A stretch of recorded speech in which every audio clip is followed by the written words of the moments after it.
مگر آج بھی وہ کوشش ہے کہ لاشیں مل جائیں، بنو کے واقعے سے میں کوئی فائدہ اٹھا لوں. بھئی بنو کا واقعہ آپ کے لوگوں نے خود کیا، مسلح جتھے آپ نے بھیجے، مسلح جتھوں نے وہاں پہ فائرنگ کی، دہشت گردی کا جب واقعہ ہوا وہاں پہ لوگوں کو لڑانے کی کوشش کی، دنگا فساد کروانے کی کوشش کی. اللہ کا شکر ہے ہم بڑے نقصان سے بچ گئے. اور روز بیانات کیا آتے ہیں کہ جی فائرنگ ہو گئی. بھئی فائرنگ آپ کے لوگوں نے کی، پوچھو ان کو کیوں کی ہے. بیانات کیا آتے ہیں کہ جیل میں مجھے ڈیتھ سیل میں رکھا گیا، یہ اچھا ڈیتھ سیل ہے.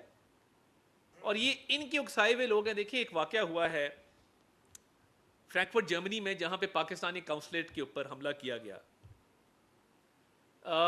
ہمارا دوست ملک ہے جرمنی، دفتر خارجہ نے اپنا احتجاج ریکارڈ کروایا ہے ان کو، اور سخت احتجاج ریکارڈ کرواتے ہوئے یہ کہا ہے اور مطالبہ رکھا ہے کہ پاکستانی مشن کی سیکیورٹی کو یقینی بنایا جائے، سیکیورٹی کے لیبس کے لیے جو لوگ ذمہ دار ہیں ان کے خلاف ایکشن لیا جائے، اور جو لوگ اس واقعے میں ملوث ہیں ان کو گرفتار کیا جائے.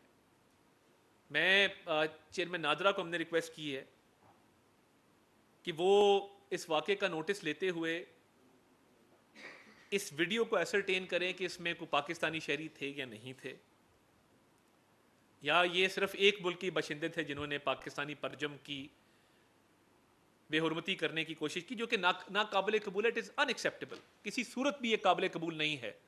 اس پرچم میں لپٹ کے ہمارے شہید آتے ہیں، اس پرچم کی سربلندی کی خاطر قوم قربانیاں دیتی ہے. سیکیورٹی ادارے شہادتیں جو ہیں وہ روز ان کے افسر جوان شہید ہو رہے ہیں.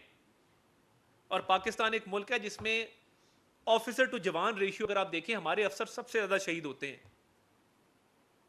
دنیا میں جوان زیادہ جو ہیں وہ شہید ہوتے ہیں، ادھر افسر زیادہ شہید ہوتے ہیں. اگر آپ ریشیو دیکھیں، کمپیئر کریں. تنقید کرنے والوں کو میں یہ کہنا چاہتا ہوں ہمارے افسر، ہمارے جوان، ہمارے سپاہی اس پرچم میں لپٹ کے آتے ہیں. ان کی مائیں بہنیں اس پرچم کو چومتی جب گھر پرچم وردی کے ساتھ آتا ہے، جب کسی کو کافن میں لایا جاتا ہے. تو یہ پرچم اس کی سربلندی کے لیے تو جان بھی حاضر ہے. اب جس نے بھی یہ کیا ہے، کیونکہ ایک مائنڈ سیٹ ہے، وہ مائنڈ سیٹ کیا ہے؟ جب میں کہتا ہوں کہ یہ ایک سیاسی جماعت ہے ہی نہیں، یہ انتشار پھیلانے والے لوگ ہیں، دہشت گردی کرنے والے لوگ ہیں، یہ وہ لوگ ہیں جنہوں نے ہمیشہ انتشار کی سیاست کی ہے کہ آئی ایم ایف کا معاملہ خراب کرو، ملک ڈیفالٹ کر جائے، 9 مئی کے حملے کر دو، سائفر کا بیانیہ گھڑو جھوٹا، اسمبلی توڑ دو، تشدد کی سیاست کرو. یہ تمام معاملات انہوں نے کیے ہیں، قوم کے سامنے ہیں. تو یہ اس واقعے میں بھی اگر کوئی پاکستانی شہری ملوث نکلا کہ جو اکثر یہ اکساتے ہیں لوگوں کو، بانی چیئرمین پی ٹی آئی، اور کہتے ہیں کہ تشدد کی سیاست کرو، حملہ کر دو، مار دو، آگ لگا دو، جلاؤ گھیراؤ کرو، تو it is for sure, make no mistake, اس میں کوئی ابہام نہ رہے کہ آئی ڈی کارڈ بلاک ہوگا، پاسپورٹ بھی کینسل ہوگا، اور سخت ترین کارروائی جو عمل میں لائی جائے گی. یہ بالکل قابل قبول نہیں ہے.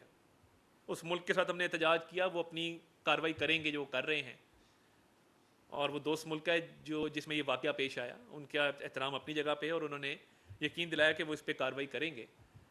مگر اگر اس کے اندر سیاسی ایلیمنٹس موجود ہوئے، اور جو خان صاحب اکثر اکساتے ہیں لوگوں کو وائلنس کے اوپر، تو پھر خان صاحب نہیں ان کو بچا سکیں گے. یہ بالکل کلیئر بات ہے.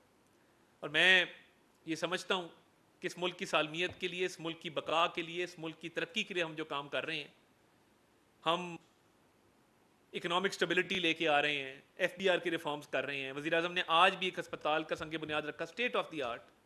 ہم اپنے ریونیوز کو بڑھانے جا رہے ہیں، ہوم گرون اپنا اکنامک ایجنڈا لے کے آ رہے ہیں. دوسری طرف ملک کو ڈی ریل کرنے کی کوششیں بالکل کامیاب نہیں ہوں گے.